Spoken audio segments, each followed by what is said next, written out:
Somewhere in the dark between galaxies, two invisible points of mass can spend 1 billion years moving in circles, slowly losing the quiet certainty of their orbit. Nothing looks different from far away. No warning light, no growing glow. Then, in a moment shorter than a human heartbeat, the universe pays out energy like a cracked dam, and the sky briefly carries a kind of light that should not be possible. A flash that can rival the glow of whole galaxies, then vanish in days. If an event can be that bright and still be almost impossible to catch, what does it say about how much of reality is happening without us? This is where the story of a kilanova begins, not as a spectacle, but as a question about rarity. Space is full of explosions, yet kilanova are among the rarest. Humanity has confirmed only about 2, not because they do not happen, but because they are fast, distant, and easy to miss. The universe does not repeat itself on our schedule. A kilanova happens when 2 neutron stars collide. Sometimes a neutron star meets a black hole instead, and the outcome is still an eruption driven by gravity pushed to its limit. In seconds, the energy released can exceed what the sun will produce across 10 billion years. It is like comparing a lifetime of steady candlelight to a lightning strike that empties the whole sky at once. How can matter store that much power? The clue is that the collision does not only make light, it also shakes space-time itself, sending gravitational waves outward.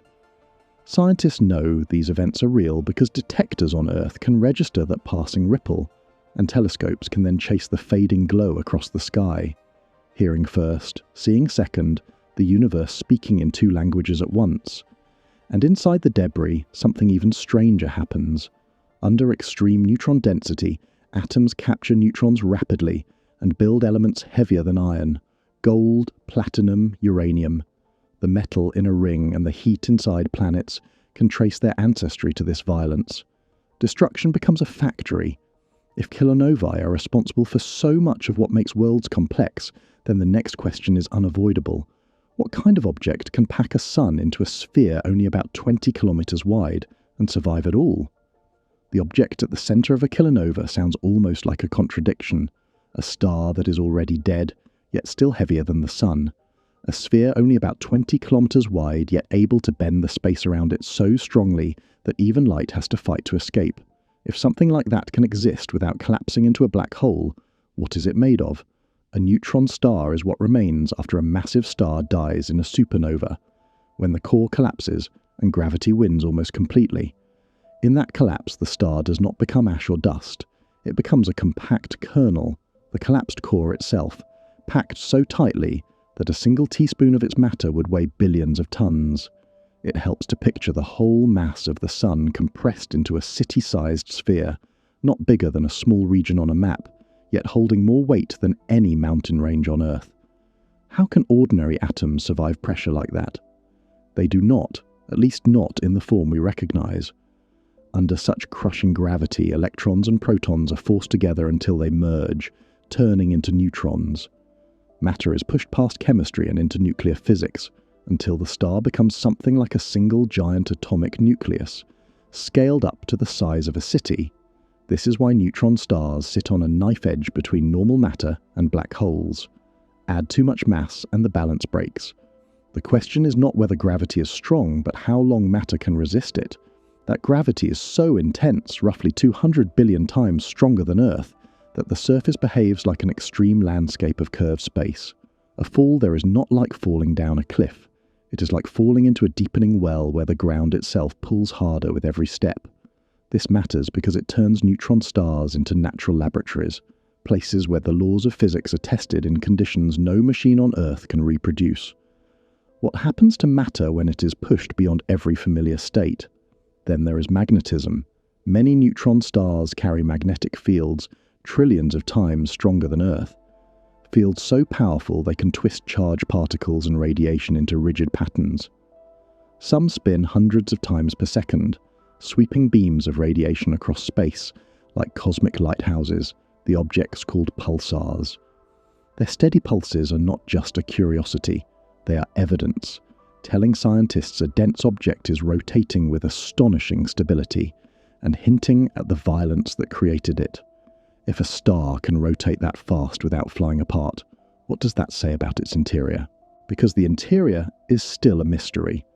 The outer layers are understood in broad strokes, but deeper down, matter may become exotic. It may turn into particles arranged in unfamiliar ways, or even a kind of quark soup where neutrons dissolve into more fundamental components. No camera can see inside, yet measurements of mass, radius, spin, and the way neutron stars deform under gravity act like clues in a case file, letting physics infer what the core must be like. And now the connection becomes unavoidable. If two of these extreme objects orbit each other, gravity does not merely hold them together, it drains them slowly through ripples in space-time. The countdown to a kilanova does not start with a flash. It starts with two neutron stars circling in darkness, losing energy one orbit at a time. How does an orbit that seems eternal become a death spiral that cannot be stopped? Two neutron stars in a pair do not begin as neutron stars at all. They begin as two massive suns born together, sharing the same quiet neighborhood of space, growing old side by side. When the first one dies, it explodes as a supernova, a blast that should tear the partnership apart.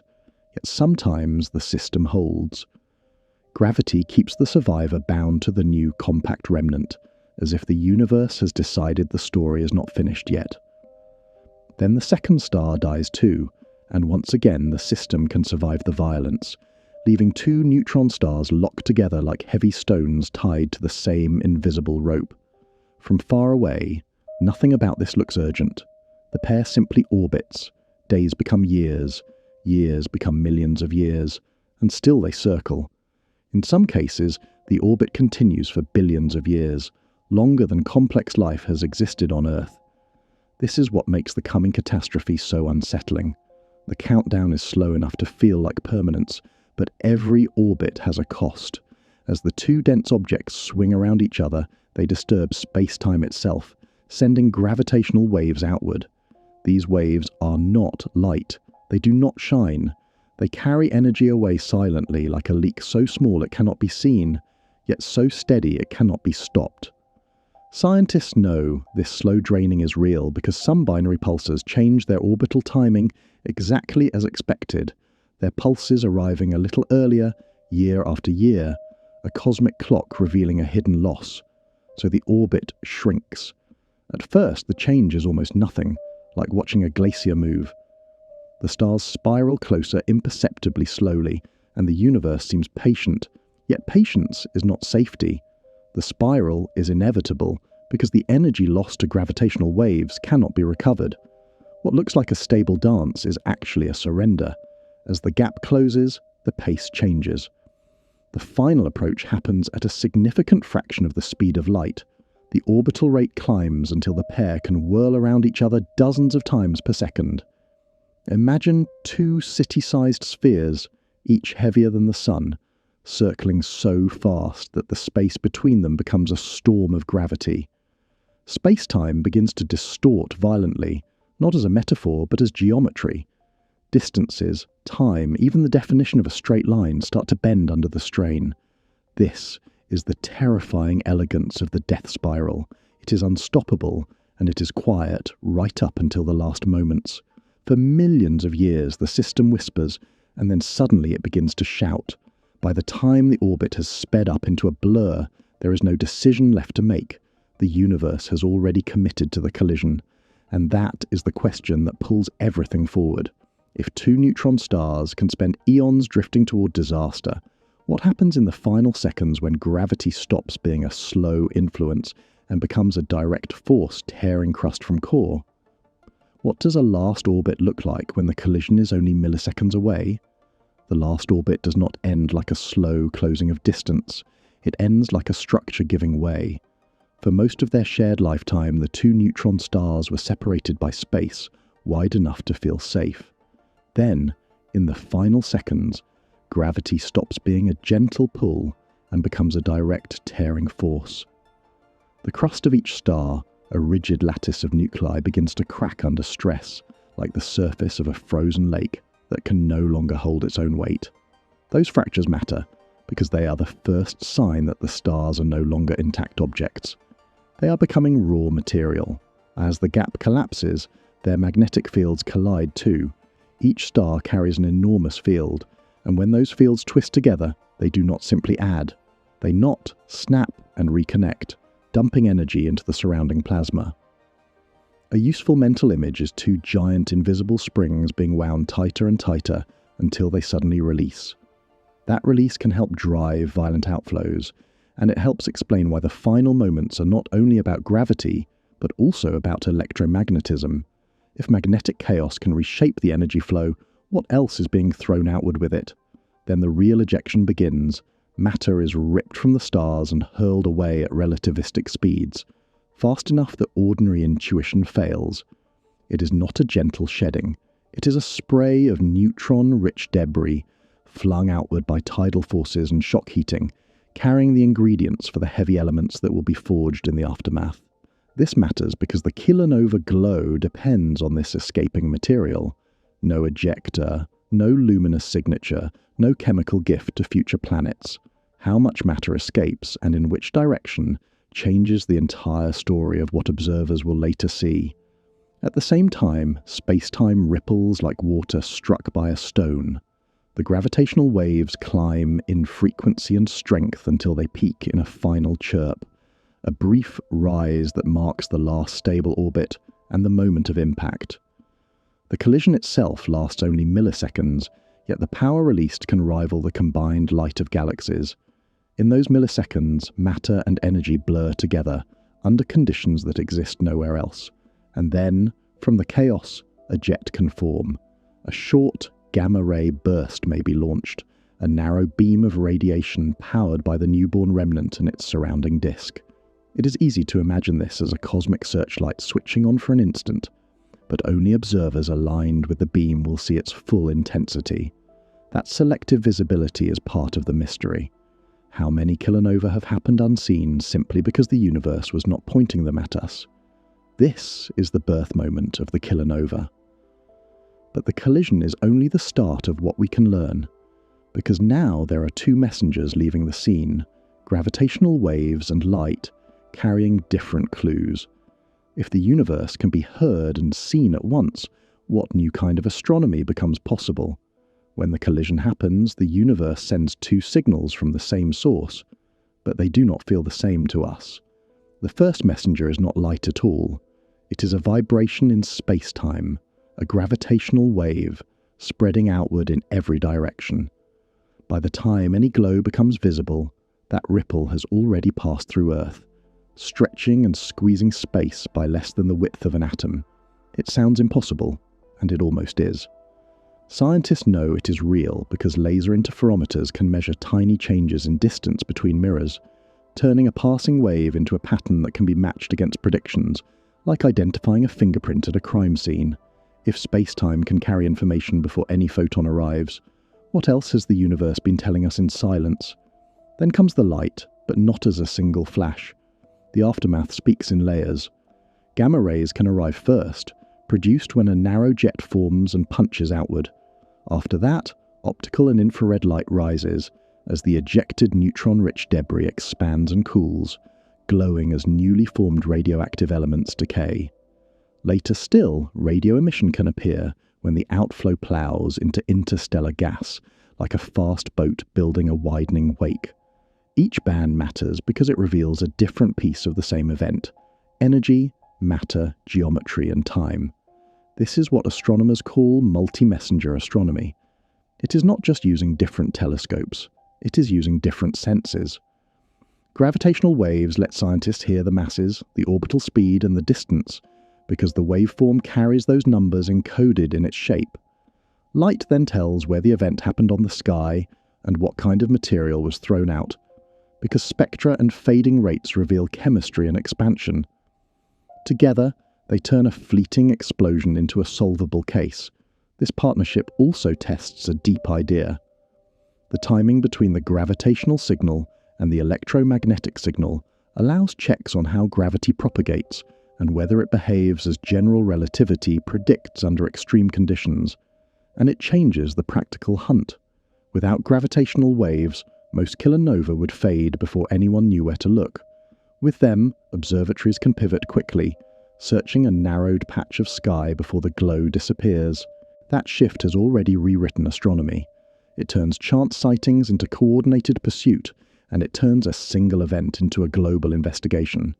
But the most startling clue is still ahead.